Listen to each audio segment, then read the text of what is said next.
Olá, amigos. Esta é mais uma atualização profética. Seja bem-vindo.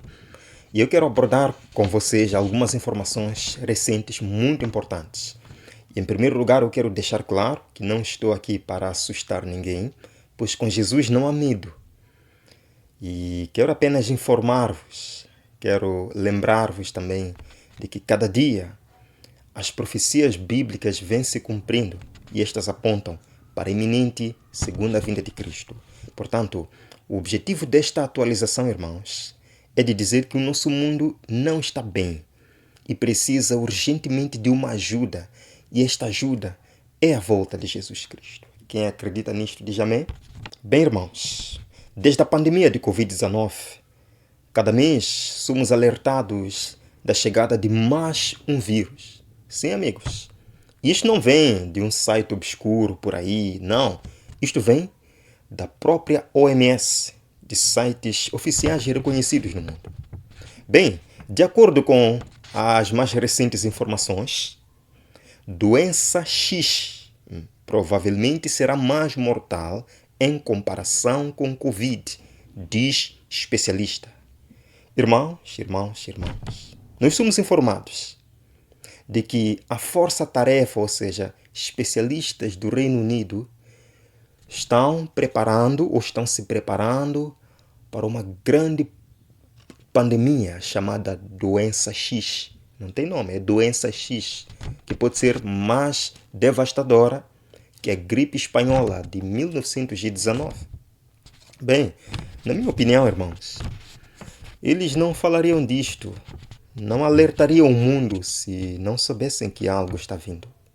Afinal de contas, você não prepararia um casamento, não convidaria as pessoas se não soubesse que o casamento está programado. Bem, o que dizem os especialistas sobre essa possível nova pandemia sem nome? Estão preparados?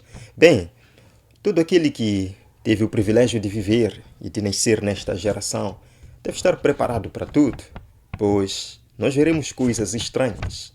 Deixe-me aproveitar e dizer, se você não está preparado para ver coisas estranhas, não deveria ter nascido nesta geração. É sério. Brincadeira.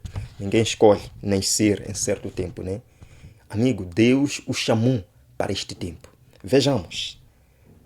Especialistas em saúde estão agora soando o alarme em torno da doença X, depois que a Organização Mundial de Saúde cunhou o termo.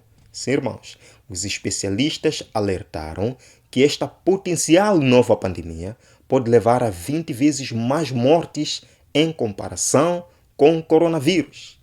Meus queridos irmãos, venham comigo. Lucas capítulo 21. Lucas capítulo 21. O cristão sofre de doença mental, o cristão é mentiroso. Lucas capítulo 21, verso 11. Lemos. Haverá grandes terremotos, meus irmãos. Haverá grandes terremotos, fomes e pestes em vários lugares, e acontecimentos terríveis e grandes sinais provenientes do céu. O que falou Jesus, irmãos? Acontecimentos terríveis. É isto que nós estamos vendo. É aqui onde nós estamos. Vejam, irmãos. Com base em estimativas de especialistas, a doença X tem potencial para causar cerca de 50 milhões de mortes. O que é isto, irmãos? O que é isto, irmãos? E para ter 50 milhões de mortes, quantos infectados precisa ter? Irmãos, vocês estão compreendendo a dimensão, a magnitude disto aqui?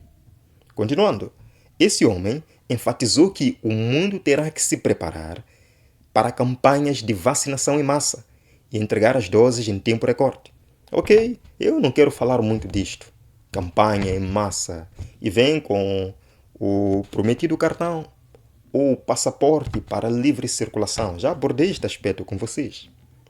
Bem, isso vai ser assim mesmo.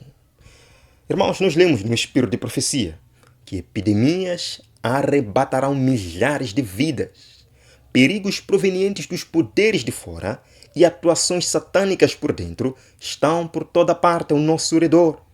Agora vejam aí a alegria, irmãos, a esperança, mas o poder moderador de Deus está sendo exercido atualmente. Aleluia! Satanás está furioso com esta terra. Nós deveríamos ser gratos a Deus pela paz que ainda gozamos, irmãos. Pela paz que ainda gozamos. E deixe-me aproveitar e dizer aos líderes mundiais: não é pela sabedoria humana que conseguimos vencer as complicações do mundo. Não. É pela misericórdia de Deus.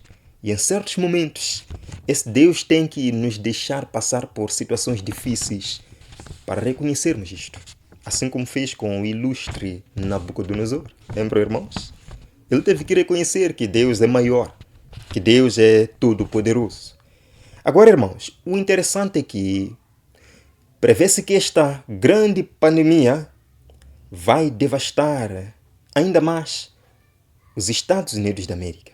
Veja, irmãos, é dito o seguinte: a pandemia pós-Covid-19 pode atingir duramente os americanos, prevêem especialistas. Meus irmãos, atingir os Estados Unidos da América de forma especial, a segunda besta do Apocalipse capítulo 13. Eu acho que, esta é a minha opinião, se os conservadores cristãos, legisladores cristãos, conseguirem vencer nas próximas eleições, e esta pandemia também acontecer, e outras, é claro, será um grande argumento. Será um grande argumento, irmãos. Vejam o que os especialistas americanos dizem sobre o assunto. Vejam, irmãos, é dito aqui: porque ele acha que alguns estão prevendo que a próxima pandemia fará com que a Covid-19 pareça um passeio no parque? Irmãos? E o especialista diz: sabe, também escrevi sobre isso, que o Covid-19 é apenas um ato de aquecimento. Meus irmãos, a próxima pandemia pode não ser tão grave, mas pode ser muito mais grave. Aqui estão as promessas dos grandes especialistas do mundo.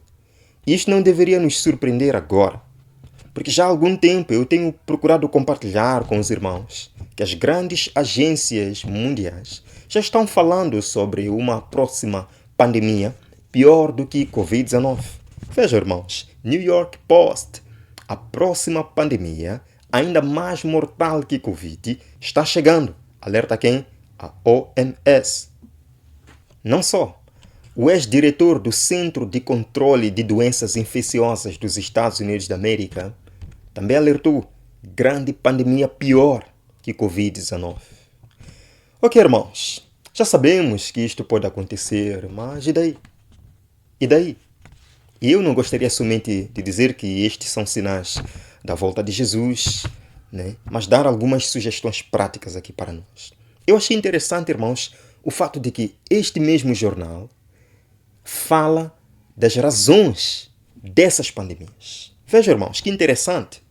Eles dizem que, de acordo com esse homem, o aumento dos surtos pode ser atribuído à tendência crescente de mais pessoas se reunirem em áreas urbanas. Interessante. Enfatizou ainda que o aumento também ocorreu devido à destruição contínua de milhões de hectares de habitat natural todos os anos. Por que surgem as pandemias? Porque as pessoas estão se aglomerando nos centros urbanos, irmãos. Pensando nessas conclusões, eu dou glória a Deus pelos escritos do Espírito de Profecia. Bem, irmãos, se nós quisermos, nós teremos as bênçãos, teremos as felicidades, mesmo num mundo caído. Nós lemos aqui, por exemplo, é dito que não há uma família em 100 que se tenha beneficiado física, mental ou espiritualmente por residir na cidade. E diz que fé, amor, esperança, felicidade podem ser muito melhor alcançados em lugares afastados, onde haja campos, montes e árvores. Encontramos esta citação no livro O Lar Adventista, página 137. Há mais chance de surgirem doenças infecciosas, vírus, pandemias, pela aglomeração em centros urbanos. Irmãos, e lembram que abandonar as cidades é uma das chaves da sobrevivência que apresentamos aqui? Vamos ler mais uma citação. O ambiente material das cidades constitui muitas vezes um perigo para a saúde. O estar constantemente sujeito ao contacto com doenças, o predomínio de ar poluído, água e alimento impuros, as habitações apinhadas, obscuras e insalubres, são alguns dos males a enfrentar. Não era desígnio de Deus que o povo se aglomerasse nas cidades, se apinhasse em cortiços. Encontramos no livro A Ciência do Bom Viver, página 365. Irmãos, eu penso que quando chegar essa grande pandemia, fora da cidade você pode ter liberdade para respirar um ar mais puro, cultivar seu próprio alimento sem depender dos horários de liberação, com os lockdowns, ou sem depender da cesta básica do governo. E é verdade, irmãos, eu estou ciente de que nem todos têm condição para sair agora.